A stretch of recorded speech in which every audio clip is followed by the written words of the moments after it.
Salam bahagia. Saya Juriani Borisitorus dari SMA Yapim Biru-Biru. Di sini saya akan membuat video pembelajaran tentang aplikasi trigonometri dalam kehidupan sehari-hari. Adapun pengertian dari trigonometri itu sendiri yaitu trigonometri merupakan cabang ilmu matematika yang mempelajari hubungan antara besar sudut dan panjang sisi pada segi tiga.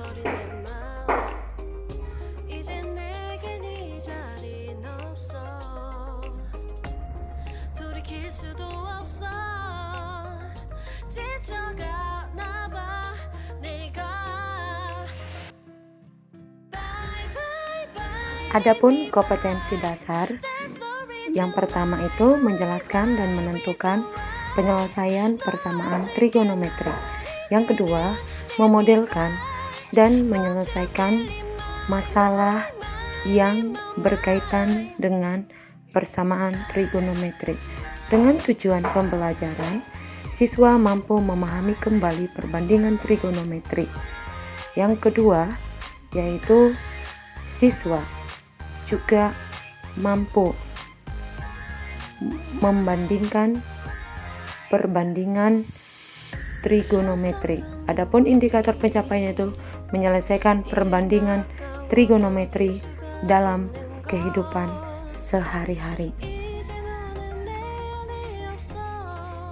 Adapun pembelajaran ini dilakukan supaya peserta didik dapat mengetahui bagaimana pembelajaran trigonometri dapat dilakukan dalam kehidupan sehari-hari. Dalam metode ini, strategi pembelajaran yang diambil yaitu strategi Problem Based Learning atau PBL dan strategi Project Based Learning atau SPBL. Adapun metode pengajaran yang bercirikan permasalahan yang nyata sebagai konteks untuk peserta didik dalam belajar berpikir kritis dan terampil memecahkan masalah. Sedangkan SPBL adalah pembelajaran kegiatan menggunakan media. Materi pokok menyelesaikan trigonometri dalam kehidupan sehari-hari. Dalam pembelajaran ini, siswa diminta untuk mengukur tinggi tiang bendera, tinggi gedung, tinggi pohon yang berada di sekitar sekolah. Dalam materi aplikasi trigonometri ada dua, yaitu sudut elevasi dan sudut depresi. Adapun sudut elevasi dari bawah ke atas dan sudut depresi dari atas ke bawah seperti yang sudah terlihat dalam gambar. Adapun contohnya yaitu sebuah gedung yang bertinggi 50 meter dan terdapat sebuah bola dekat gedung. Nah, di sini sudut depresi. Kita akan mengukur jaraknya. Di sini sudah ada jawabannya bahwa jarak sudah ada terlihat dan nilai jaraknya adalah 50 akar 3. Mari kita buat praktek aplikasi trigonometri dalam kehidupan sehari-hari. Yang pertama, alat dan bahan yang kita gunakan busur, tali, paku, dan juga meteran.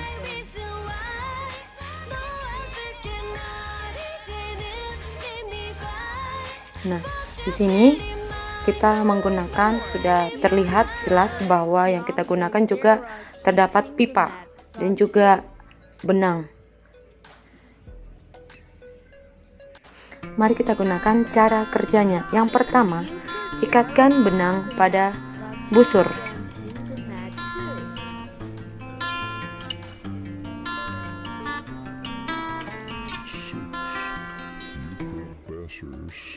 Dan yang kedua, ikatkan batu pada benang. Ini bermanfaat untuk batunya sebagai penahan beban ya, biar terlihat dia berapa derajat nanti jika kita menggunakannya. Yang ketiga, kaitkan pipa pada busur menggunakan lakban sehingga kita dapat menggunakan sudut yang di atas puncak atau titik yang berada di puncak. Yang keempat, ukur jarak tiang bendera ke pengamat 1.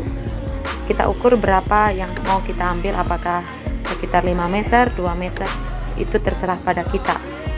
Yang kelima, ukur jarak pengamat 1 dan pengamat 2. Di sini kita menggunakan 2 orang objek. Jadi ada pengamat 1 dan juga ada pengamat 2-nya. Yang keenam, ukur besar sudut elevasi oleh pengamat 1. Nah, ketika sudah kita ukur, terdapat dia berapa derajat dia. Dari situ nanti kita akan mengetahui berapa tinggi tiang bendera.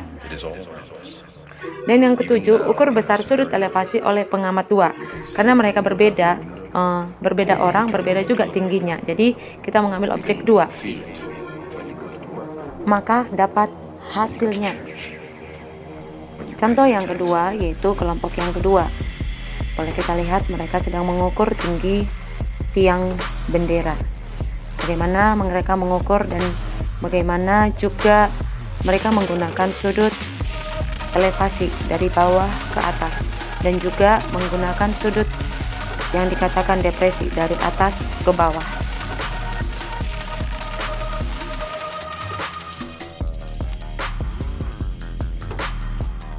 Kita juga melihat untuk kelompok 3 mereka sedang mengukur yaitu ketinggian daripada tower yang berada di sekitar daerah sekolah. Jadi mereka mengukur yang pertama jarak antara objek pertama berapa jaraknya sehingga mereka dapat nanti berapa sudut elevasinya. Nah, ini untuk pengamat mengukur tinggi pengamat yang pertama. Kita harus ketahui berapa tingginya dan berapa jaraknya sehingga kita mengetahui berapa tinggi daripada tower tadi. Kita sudah bisa melihat mereka sedang mengukur menggunakan alat tadi.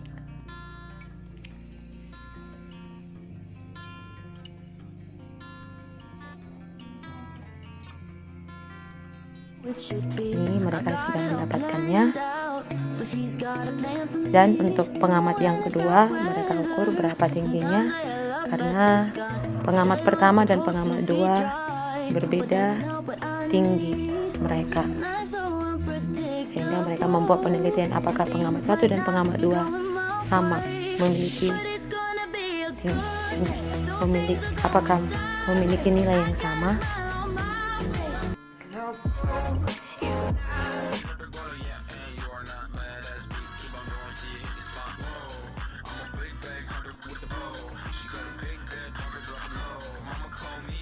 Dan selanjutnya untuk kelompok 4 boleh kita lihat mereka sedang mengukur yang dikatakan sudut depresi dari atas ke bawah.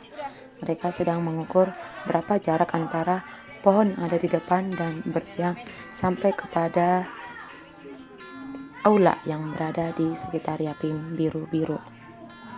Kita juga boleh melihat untuk kelompok 5 mereka mengukur tinggi pengamat 1. Mereka sedang mengukur gapura yang berada di sekolah yapim biru-biru berapa tingginya.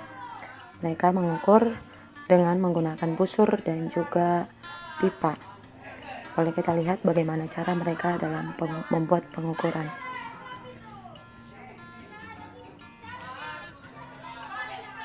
Ini untuk mengukur tinggi pengamat 2.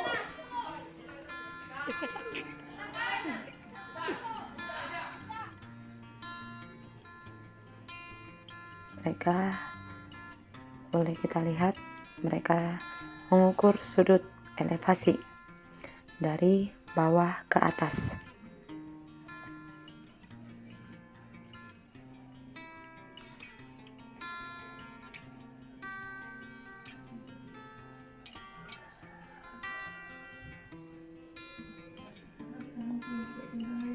Nah, mereka juga mengukur yang namanya sudut depresi dari atas ke bawah. Mereka sedang mengamati, mereka berada di dalam ketinggian gedung lantai 3 gedung yapim biru-biru. Mereka sedang mengukur berapa jarak antara parkiran sampai dengan ke gedung yapim biru-biru.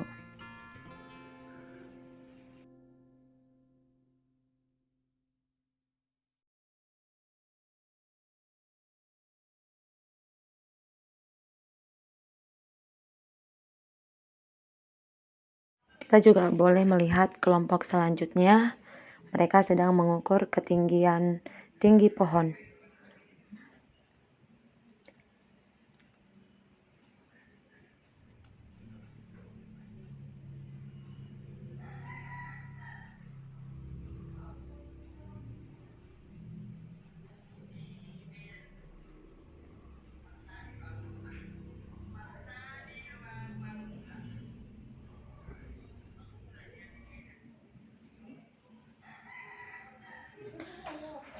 Setelah mereka melakukan penelitian, setiap kelompok mempresentasikan hasil presentasi mereka masing-masing.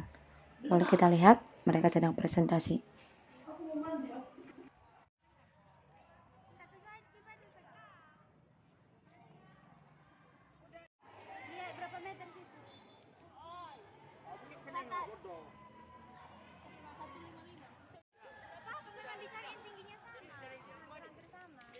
Enggak usah harus sama tinggi kalian, yang lain pun bisa. 4 kali 5 dapat hasilnya -7